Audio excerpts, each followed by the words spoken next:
ஓம் நம சிவாய். அன்பார்ந்த சினியாஸ்டுங்களுக்கு என்னுடைய மாலை வணக்கம். நம்ம இன்றைக்கி என்ன பதிவு பார்க்க போகிறோம் அப்படின்னா, குரு பயிற்சிக்கான பலன் பார்க்க போகிறோம். குரு பயிற்சி மிதுனத்துக்கு பயணம் பண்ணுறாரு. மிதுனம் புதனுடைய வீடு. அங்கே யாரார் நட்சத்திரங்கள், செவ்வாய் நட்சத்திரங்கள் இருக்குது, ராகுடைய நட்சத்திரம் இருக்குது, அதுபோல் குருவுடைய நட்சத்திரம் இருக்குது. இந்த வீட்டுக்கு பயணக்கூடிய குரு பகவான் என்ன சொல்ல வர்றாரு அப்படின்னு கேட்டிங்கன்னா, அதாவது தபால் துறை, தந்தித்துறை, போக்குவரத்துறை, சுற்றுலாத்துறை, கல்வித்துறை, ஐடி செக்டார், இந்த செக்டாரெல்லாம் நிச்சயம் பூமாக போகுது அப்படிங்கிறத தெளிவாக காட்டுது. ஸோ இந்த செக்டார்லாம் பூமாக போகுதுன்னா என்ன நம்ம பண்ணணும் அப்படின்னு கேட்டிங்கன்னா, இந்த ஷேர் மார்க்கெட்டு, மியூச்சுவல் ஃபண்ட்ஸ்லாம் பண்ணுறாங்க இல்லையா, அவங்கெல்லாம் இந்த செக்டாருக்கு சேர்ந்த மாதிரி உள்ள மியூச்சுவல் ஃபண்ட்ஸை வாங்கிக்கலாம். அதுபோல் ஷேர்ஸ்லாம் வாங்கி வச்சுக்கலாம். ஸோ அந்த எப்போ நல்லா வரும் அப்படின்னு கேட்டிங்கன்னா, இந்த புத பகவான் அதாவது துலாத்துலேயோ தனுசுலேயோ அதுபோல் கும்பத்துலேயோ வரும்போது ரொம்ப சூப்பராக பூமாகும். ஸோ அந்த நேரத்தில் வித்து லாபம் பெறலாம். இந்த மேசராசி நேர்களை பார்க்கும்போது பார்த்திங்கன்னா, அவங்களுக்கு என்ன பலன் சொல்லலாம் அப்படின்னு பார்த்திங்கன்னா, 3ஆம் வீட்டுக்கு பயணம் பண்ணுறாரு. இந்த 3ஆம் வீட்டுக்கு பயணம் பண்ணும்போது என்ன செய்வார் அவர்? நார்மலாக ஒரு பொதுவான பலன் இருக்குது. பதவி விற்கணும், பதவி நீக்கம், இன்னொரு பலன் இருக்குது. அது நடக்குமா அப்படின்னு பார்த்திங்கன்னா, இதில் நிறைய பேர் பார்த்திங்கன்னா இந்த காலகட்டத்தில் ஒரே துறையில், அதாவது ஒரே இடத்துல இருக்கிறதெல்லாம் இல்லை. ஸோ இந்த இடத்த விட்டு அடுத்த இடத்துக்கு ஜம்ப் பண்ணுறது, அதுக்கு அடுத்த இடம் ஜம்ப் பண்ணுறது, அப்படி ஜம்ப் பண்ணும்போது பார்த்திங்கன்னா அவங்களுக்கு பதவி உயர்வு இதெல்லாம் கிடைக்கும் கட்டாயம். ஸோ இந்த விட்டு பதவி விட்டு அங்கே அடுத்த பதவி போகிறார். ஸோ இதில் மன கிளேசங்கள் இருக்க தான் செய்யும். ஸோ அந்த கிளேசத்தை இந்த வருஷத்தில் கொடுப்பார். அதே மாதிரி பதவி மாறி போகும்போது லாபத்தையும் கொடுக்கும். ஏன் கொடுப்பாரு பார்த்தீங்கன்னா, 11ஆம் வீட்டை பார்க்குறாரு, 7ஆம் வீட்டை பார்க்குறாரு, 9ஆம் வீட்டை பார்க்குறாரு. ஸோ 11ஆம் அபிலாஷையில் நிறைவேறது இல்லை. அது மாதிரி வெளிநாட்டுக்கு பயணம் பண்ணக்கூடிய நினைக்கிறாங்க பார்த்தீங்கன்னா, அவங்கெல்லாம் இந்த ஸ்டெப் எடுத்தாங்கன்னா வெளிநாட்டுக்கு போகலாம். அப்படின்னு கேட்டிங்கன்னா, குரு 12ஆம் வீட்டுக்கு அதிபதி, 9ஆம் வீட்டுக்கு அதிபதி, 3ஆம் வீட்டுக்கு அதிபதி. அப்படி இருக்க குருவானவன் வெளிநாட்டு பயணத்துக்கு நிறைய ஒத்துழைப்பு செய்வார். அதோட 11ஆம் வீட்டையும் குறிகாட்டுது. ஆசை யாராருக்கெல்லாம் இருக்குதோ, அதாவது மேசராசி நேர்களுக்கு ஆசைகள் இருக்கும் வெளிநாட்டுக்கு போகிறது, அவங்களாம் இந்த காலகட்டத்தில் கைகூடும். காரணமாக வெளிநாட்டுக்கு போனீங்கன்னா நல்ல பேரும் புகழும் சம்பாத்தியத்தையும் பெறலாம். நீங்கள் என்ன பண்ணணும் அப்படின்னு கேட்டிங்கன்னா, திருநெல்வேலி பக்கத்தில் உள்ள கடுகாசலமூர்த்தின்னு ஒரு பெருமான் இருக்கார். யாருன்னா முருகப்பெருமான். அந்த முருகப்பெருமானை நீங்கள் பாதம் பற்றி வணங்கி வந்தீங்கன்னா நிச்சயம் சீரும் சிறப்புமாக இருப்பீங்க. அடுத்து நம்ம ரிஷபராசி நேர்களை பார்ப்போமா. ரிஷபராசி நேர்களுக்கு பார்த்திங்கன்னா, அதாவது மிதுனத்துக்கு போகிறார், 2ஆம் வீட்டுக்கு போகிறார், தனலாபத்தை கொடுப்பார். எங்கேருந்து கொடுப்பாரு அப்படின்னு பார்த்திங்கன்னா, அந்த வீட்டிலேருந்து எத்தனாம் வீட்டை பார்க்குறாரு? அவங்க 6ஆம் வீட்டை பார்க்குறாரு, அது மாதிரி 8ஆம் வீட்டை பார்க்குறாரு, 10ஆம் வீட்டை பார்க்குறாரு. இந்த 8ஆம் வீட்டை குரு பார்க்கும்போது என்ன செய்வார்? அதாவது அவருடைய வீட்டாச்சு இல்லையா, அவர் வீட்டை பார்க்க ரொம்ப சிறப்பு. எப்பவுமே அந்த நோகாமல் பணம் சம்பாதிக்கிறான்றாங்க பார்த்தீங்களா, இல்லைன்னா நோ பெயின் வித் கெயின்றாங்க பார்த்தீங்களா, அவங்களாம் பணம் அள்ளி கொடுக்கும் இந்த காலகட்டம். அவங்களுக்கு இப்போ அதாவது ரிஷபராசினியருக்கு சீரும் சிறப்பாக இருக்கும் அப்படின்னு சொல்லிட்டு நல்லா தெளிவாக இருக்குது. ஸோ இந்த அன்பர்களே, நீங்கள் நித்திய கல்யாண பெருமாளை வணங்குவாங்க, மேலும் சிறப்பாக நீங்கள் வருவீங்க அப்படின்னு கூறி அடுத்து நம்ம மிதுனராசினியருக்கு பார்ப்போமா. மிதுனராசினியர்கள் எப்படி இருப்பாங்க? அது ராசி மேலேயே குரு பகவான் வர்றார். அப்படி வரும்போது என்ன ஆகுனா, தன் நிலையை மாற்றிக்கிறதுக்கு நிறைய முயற்சி பண்ணுவாங்க. ஏன்னா செல்ஃப் அனலைஸ் பண்ணுவாங்க இந்த ராசினியர்லாம். அப்போ என்ன ஆகுனா, ஒரு நடுக்கம், ஒரு பதட்டம் இதெல்லாம் வரத்தான் செய்யும். ஸோ அதுபோல் பார்த்திங்கன்னா, அதாவது இந்த மாற்றங்கள் வரும்போது கலகங்களும் வர்றதுக்கு நிறைய வாய்ப்புகள் உண்டு. இந்த அன்பர்கள்லாம் என்ன பண்ணணும்? இவங்களுக்கெல்லாம் எங்கே பார்க்கணும்? 5, 7, 9 பார்க்கணும். ஸோ ஆன்மீக பயணம் செல்லலாம், வெளியூருக்கு போகலாம், போயிட்டு ஆன்மீகத்தை அதாவது ஆன்மீக பயணம் போய் இறைவனம் பார்த்துட்டு வரலாம். 5ஆம் இடம் குறிகாட்டுறதுனால குழந்தைகள்னால செலவினங்களை சுப செலவுகளை உண்டாக்கும். அதுபோல் 9ஆம் வீட்டை பார்க்கறதுனால ஆன்மீக செலவுகள்லாம் உண்டாகும். ஸோ அப்போ பார்த்திங்கன்னா, இது என்ன பண்ணணும் அப்படின்னு கேட்டிங்கன்னா, நடராஜ பெருமான், தில்லை நடராஜ பெருமானை போய் வணங்கிட்டு வந்தாங்கன்னா எந்த கஷ்டமும் வராமல் சீரும் சிறப்புமாக இருப்பாங்க அப்படின்னு சொல்லிட்டு நம்ம கடகராசிக்கு போவோம்.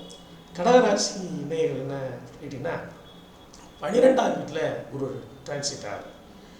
இந்த நபர்கள் அனைவரும் என்ன பண்ணணும், மேக்சிமம் முடிஞ்ச வரைக்கும் ஒரு குறிப்பிட்ட இடம் பெயர்ந்து இருந்தானாவே எந்த கஷ்டமும் இருக்காது. ஏன்னா இடத்த மாற்றி விட்டுருவார் அவரே. அதுபோல் வந்து பார்த்திங்கன்னா பண நஷ்டத்தை உண்டு கொண்டு வர்றாங்க. ஸோ அந்த இடம் மாற்றம், பண நஷ்டம் இதெல்லாம் ஏற்படுத்தும் அப்படிங்கிறது வந்து இந்த குரு பயிற்சிக்கான பலன். ஸோ இவங்க என்ன பண்ணணும் அப்படின்னா, வெளிநாட்டுக்கு போனால் வெளிநாட்டுக்கு போயிடலாம், நம்ம ஊரை விட்டு வெளியூர் போய் பிழைக்க போகிறேன் அப்படின்னா போயிடலாம். ஸோ இது மாதிரிலாம் பண்ணால் நல்லாயிருக்கும். இவங்களுக்கு பார்த்திங்கன்னா 4, 6, 8 அதை குறிகாட்டுது. அப்போ 4, 6, 8 எப்போ 4, 6, 8 குறிகாட்டுறாரா அப்படின்னு பார்த்தீங்கன்னா, 4ஆம் வீட்டு குறிகாட்டு 3ஆம் வீட்டை பார்க்குறாரு, 3ஆம் வீட்டை பார்க்குறாரு. அது மாதிரி 6ஆம் வீட்டை பார்க்குறாரு. அதுபோல் வந்து 8ஆம் வீட்டை பார்க்குறாரு. ஸோ பார்த்திங்கன்னா அந்த 3 வீடுகளில் வந்து இவருக்கு கம்யூனிகேஷன் ப்ராப்ளம் வரலாம், கடன் தொல்லைகள் வரலாம். அதுபோல் வந்து பெரிய ஆசைகள்னால அவங்களுக்கு வந்து மனச்சிக்கல்கள்லாம் வர்றதுக்கான வாய்ப்புகள் அதிகம். நிறைய ஆசைப்படாமல் இருந்தாலே நிச்சயம் சிறப்பாக இருப்பாங்க.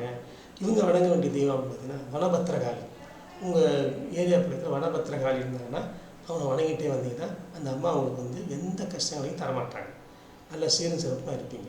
நண்பர்களே, அடுத்து நம்ம சிம்மராசி நேர்களை பார்க்கலாமா? சிம்மராசி நேர்களுக்கு எத்தனை வீட்டு வருது? 11ஆம் வீட்டுக்கு வருது. 11ஆம் சிறப்பான நிலை இல்லையா? தனலாபம் ஏற்படும். அது மாதிரி வந்து நோய் நொடியெல்லாம் தீரும். தொழிலில் லாபம் ஏற்படும். அரசால் நன்மை ஏற்படும். இவங்கெல்லாம் வந்து பார்த்திங்கன்னா இவங்களுக்கு வந்து நல்ல பலன் தான் சொல்லணும். ஏன் அப்படின்னு கேட்டிங்கன்னா வந்து 11ஆம் வீட்டில் இருக்கார். ஸோ அப்போ வந்து என்ன 2ஆம் வீட்டில், அதாவது அவருடைய 3ஆம் வீட்டை, அதாவது சிம்மராசிக்கு 3ஆம் வீட்டை பார்க்குறாரு. ஸோ அதுக்கு அப்புறமா வந்து அந்த சிம்மத்துலேருந்து 3ஆம் வீட்டை பார்க்குறாரு. அந்த சிம்மத்துலேருந்து 5ஆம் வீட்டை பார்க்குறாரு. சிம்மத்துலேருந்து 7ஆம் வீட்டை பார்க்குறாரு குரு பகவான். ஸோ அப்போ வந்து என்னது, கல்யாணம், காட்சிகள், போக்குவரத்து, சுப விஷயங்கள் அனைத்தும் இருக்குது, சிறப்பாக நடக்குது. நண்பர்களே, அது மாதிரி நீங்கள் பாருங்கள். இவங்க என்ன தெய்வத்தை வணங்கணும் அப்படின்னா வனதுர்க்கையை வணங்கினா சிறப்பாக இருப்பாங்க. வாழ்க்கையில் எந்த கஷ்டமும் வராது, இல்லை வாழ்க்கையில் சிறப்போடு இருப்பாங்க அப்படின்னு சொல்லிட்டு நம்ம கன்னிராசி நேயர்களுக்கு போவோம். கன்னிராசி நேயர்களுக்கு 10ஆம் வீட்டில் குரு, 10ல் குரு வந்தாலும் பதவி பறி போகும், பணம் விரைவாகும் அப்படின்னு சொல்லிட்டு நிறைய பிரச்சனைலாம் இருக்குது. ஸோ இவங்களுக்கு வந்து 2ஆம் வீட்டை குரு பார்க்குறாரு. ஸோ அதனால் என்னென்ன நிறைய வருமானம் வரும் அதே நேரத்தில். அதனால் பயப்பட வேண்டாம், லட்சுமி கடாட்சியம் கிடைக்கும். ஸோ இவங்கெல்லாம் என்ன பண்ணணும் அப்படின்னா, நார்மலாக பூவராக பெருமாள்ல நம்ம ஸ்ரீமுஷ்ணம் அந்த பெருமாளை வணங்கிட்டே வந்தாங்கன்னா பதவியில் வர விக்னங்கள்லாம் குறையும். பதவி மாற்றம்லாம் வந்தாலும் பண லாபத்தை உண்டு பண்ணும். பயப்படாமல் பதவி அந்த மாற்றம் வந்தால் மாறிட்டு பண விரயம் வராது, பயப்படாதீங்க. அப்போ பண விரயம் வராமல் இருக்கும். ஸோ அதனால் இந்த கன்னிராசினியர்கள் நீங்கள்லாம் வந்து பூராக பெருமாளை வணங்கி உங்களுடைய கஷ்டங்கள்லாம் நீக்கிக்கிட்டு சிறப்பாக வாழுங்க. நண்பர்களே, அடுத்து துளாராசினியர்களை பார்ப்போமா? துளாராசிக்கு எங்கே இருக்கிறாங்க? 9ஆம் வீட்டில் இருக்கிறாங்க. மனைவி, மக்கள்லாம் வந்து புதல்வர்கள், புத்திர பாக்கியத்தினால ஸோ இவங்கெல்லாம் வந்து சுகம் உண்டாகும், தனலாபம் உண்டாகும், எல்லாத்துலேயும் வெற்றி கிடைக்கும். இவங்களாம் 1ஆம் வீட்டை பார்க்குறதுனாலையும் 3ஆம் வீட்டை பார்க்குறதுனாலையும் 5ஆம் வீட்டை பார்க்குறதுனாலையும் குழந்தை பேர்லாம் கிடைக்கும். அதே போல் குழந்தைகள்லாம் நன்மைகள் உண்டாகும், தைரியம் வித்திக்கும். தன்னுடைய நிலைமை வந்து அடுத்தவங்க, அதாவது துளாராசினியர்கள்லாம் இந்த வருஷம் பார்த்திங்கன்னா பிரைட்டாக வெளியே வருவாங்க. அவங்கள எல்லாருக்கும் அறிமுகப்படுத்த வேண்டிய அவசியமே இல்லை, அவங்களே வந்து சிறப்பாக இருப்பாங்க. அது மாதிரி வந்து விருச்சிக ராசினியர்களே, உங்களுக்கு எத்தனாம் வீட்டுக்கு வருது? 8ஆம் வீட்டுக்கு வர்றாங்க. 8ஆம் வீட்டுக்கு வந்தால் என்னது, நார்மலாக தூக்கம், கவலை, அடிமையாகிறது, கட்டியாகிறது, கஷ்டப்படுறது, இதெல்லாம் வந்து ஒரு மறைவுனால உங்களுக்கு அந்த வெளிச்சம் கிடைக்கல அப்படிங்கிறதெல்லாம் இப்படி இருக்குது. அப்போ என்ன பண்ணணும், குருபாவனை கெட்டியமாக பிடிச்சிக்கணும். கெட்டியமாக பிடிச்சிட்டிங்கன்னா சிறப்பாக இருப்பீங்க. நீங்கள் யாரை வணங்கணும் அப்படின்னு பார்த்தீங்கன்னா, ஸ்ரீரங்கத்தோட ரங்கநாத பெருமாளையும் ரங்கநாயகியும் வணங்கிட்டு வந்தீங்கன்னா உங்களுக்கு செல்வம் நல்லா தலைத்தோங்கும். நீங்கள் வந்து கஷ்டம்லாம் தீர்ந்து சகல சௌகரியமாக இருப்பீங்க. அதனால் வந்து ஸ்ரீ ரங்கநாத பெருமாளையும் ரங்கநாயகியும் வழிபடுங்க. என்ன நண்பர்களே, அடுத்து நம்ம தனுசு ராசினியர்கள் போவோமா?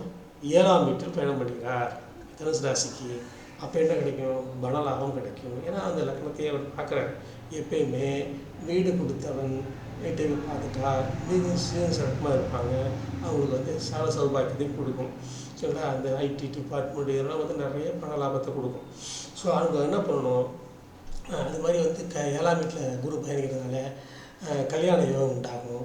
அதாவது தனுசு ராசி நேர்கள்லாம் வந்து கல்யாணத்துக்கான வாய்ப்புகள் வந்து நிறைய கை கொடுக்கும். ஸோ அதனால் வந்து நீங்கள் பயப்படாமல் இந்த வருஷம் வந்து உங்களுக்கு சீரும் சிறப்புமான வருஷம். பயப்படாமல் எல்லாத்தையும் செய்யுங்க. அதே போல் வந்து பார்த்திங்கன்னா இந்த யாரை வழிபடலாம் அப்படின்னா மனித முகத்தோடு உள்ள விநாயகரில் நரமுக விநாயகர்மா அந்த விநாயகரை வழிகிட்டு வந்தீங்கன்னா உங்களுக்கு வந்து இன்னும் மென்மேலும் சீரும் சிறப்பாக இருப்பீங்க. அது மாதிரி பார்த்திங்கன்னா அடுத்து மகர ராசினியர்கள் 6ஆம் வீட்டில் வர்றாரு. 6ஆம் வீட்டில் வந்து sinus problem, ENT problem, so இதெல்லாம் வந்து நிறைய அட்டாக் ஆகும்.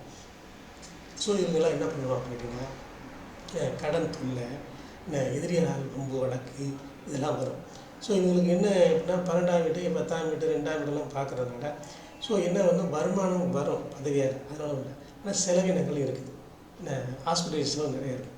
அதனால் வந்து இந்த கிரெடிட் கார்டை வச்சுக்கிட்டு நிறைய கடன் வாங்காமல் அதாவது அடக்கமாக கொஞ்சமாக கணிசமாக, அதாவது ரொம்ப கணிசமாக எதுவும் பொருளை வாங்கிறாமல் அதாவது ஆசைப்படாமல் வாழ்க்கையை நடத்திங்கன்னா உங்களுக்கு நல்லது.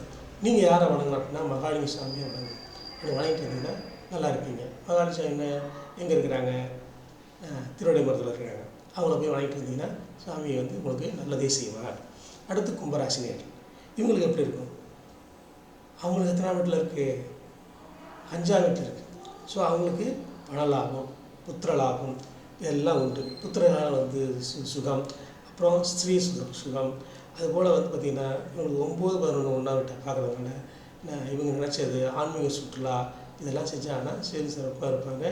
ஆன்மீக சுற்றுலா நல்ல உருமாற்றம் கிடைக்கிறது, இதெல்லாம் வந்து கும்பராசினியர்களுக்கு மீண்டும் ரொம்ப சிறப்பாக இருக்குது.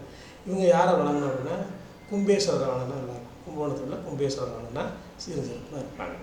அடுத்து மீனராசினியர்கள் பார்ப்போமா? மீனராசினியர்கள் பார்த்திங்கன்னா சுற்றத்தார்களோட அழிவோ, அப்புறமா வந்து அதாவது நண்பர்களாலேயோ தேவையில்லாத வந்து மன உளைச்சலை ஏற்படுத்தும். ஸோ இவங்கெல்லாம் என்ன பண்ணணும்? பட்டீஸ்வரத்தில் தேனுபுரீஸ்வரர் அவரை வணங்கிட்டே வந்தீங்கன்னா ரொம்ப சிறப்பாக இருப்பீங்க. மீனராசினியர்கள் இந்த தேனுபுரீஸ்வரரை பாதம் தொட்டு வணங்கி வழிபட்டு வந்தீங்கன்னா மிகவும் சீரும் சிறப்பாக இருப்பீங்க. மீனராசினியர்கள் 4ஆம் வீட்டை பயணம் பண்ணுறதுனால அவர் வந்து 10ஆம் வீட்டையும் பார்ப்பார். அதே நேரத்தில் அந்த வீட்டுக்கு 8ஆம் வீட்டையும் பார்க்குறாங்க. ஸோ இப்போ வந்து 12ஆம் வீட்டையும் பார்க்குறாங்க. ஸோ இந்த வெளியூர் பயணங்கள் போகணும்னு ஆசைப்படுறவங்கலாம் போயிட்டு வரலாம். சரிங்களா நண்பர்களே? இந்த குரு பயிற்சி பயணம் பார்த்தீங்கன்னா அடுத்து நம்ம சனி பயிற்சி பயணம் பார்ப்போம். மீண்டும் சந்திப்போம் என்று சொல்லி விடைபெறுகிறேன். நன்றி, வணக்கம். சுதர்ஷன்.